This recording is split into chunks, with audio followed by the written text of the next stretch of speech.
Sekolah yang lulus asesmen Dinas Pendidikan DKI Jakarta hari ini sudah mulai melaksanakan pembelajaran tatap muka untuk wilayah PPKM level 3. Di hari pertama PTM, pihak sekolah fokus pada penerapan protokol kesehatan dan sistem pembelajaran blended learning. Bersama saya Arlisa Adi, kita akan berbincang lebih jauh terkait waspada klaster sekolah tatap muka. Sebelum kami hadirkan perbincangannya ke hadapan Anda, terlebih dahulu kami akan sampaikan rangkaian informasi seputar peristiwa yang terjadi sepanjang hari ini. Pemirsa, pada hari pertama pembelajaran tatap muka digelar di Sekolah Dasar Negeri 08 Kenari, Salemba Raya, Jakarta Pusat diikuti ratusan siswa. Antusiasme siswa dan orang tua terlihat di hari pertama sekolah tatap muka. Antusiasme digelarnya kembali sekolah tatap muka terlihat di depan Sekolah Dasar Negeri 08 Kenari, Salemba Raya, Jakarta Pusat. Pemirsa, tidak hanya siswa, orang tua juga ikut mengantarkan anak-anak mereka. Pada hari pertama sekolah tatap muka diikuti siswa kelas 1 dan kelas 4 yang kondisinya sehat. Sebelum masuk ke sekolah, sejumlah protokol kesehatan dilakukan, termasuk pemeriksaan suhu tubuh dan mencuci tangan. Selama proses pembelajaran tatap muka, sekolah membatasi hanya 50% jumlah siswa serta menggilir jadwal masuk siswa. Selama jeda hari yang kosong dan akhir pekan akan digunakan untuk melakukan penyemprotan disinfektan.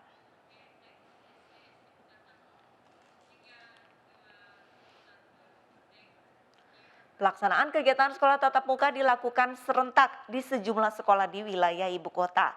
Di SD Negeri 02 Wijaya Kusuma Grogol Petamburan, Jakarta Barat misalnya, kegiatan belajar diterapkan untuk siswa kelas 1 dan 4 SD.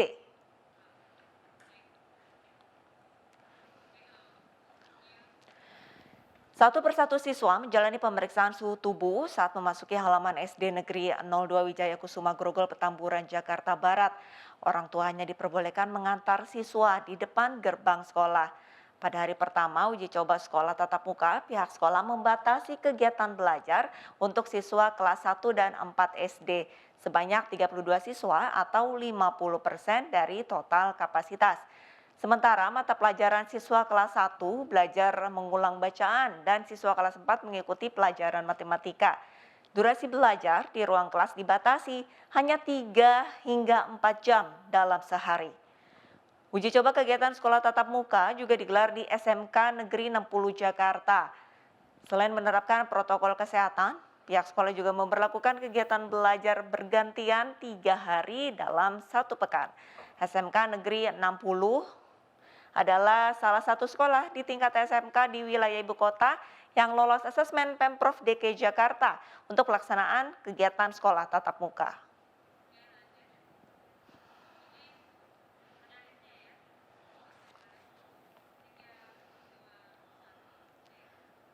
Sementara itu pemirsa, Komisi Perlindungan Anak Indonesia atau KPAI menilai pembelajaran tatap muka seharusnya baru bisa digelar jika seluruh siswa dan guru sudah divaksinasi dan lebih dari separuh populasi sudah divaksinasi. Cakupan vaksinasi juga harus sudah merata agar kekebalan komunal terbentuk.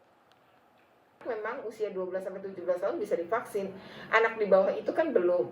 Nah, sementara sekolah dibuka sejak SD ya, mulai dari SD. Jadi kalau mulai dari SD mungkin dia belum 12 tahun dan kemungkinan juga kan belum divaksin. Kalau KPAI mendorong vaksinasi anak ini dipercepat. Karena kalau kita mau buka sekolah tatap muka, mestinya vaksinasi anak ini dipercepat dan diratakan di seluruh Indonesia, bukan hanya seperti kota besar kayak Jakarta, Surabaya, tapi harusnya di seluruh Indonesia, karena data survei kami menunjukkan bahwa angka vaksinasi untuk anak memang masih rendah.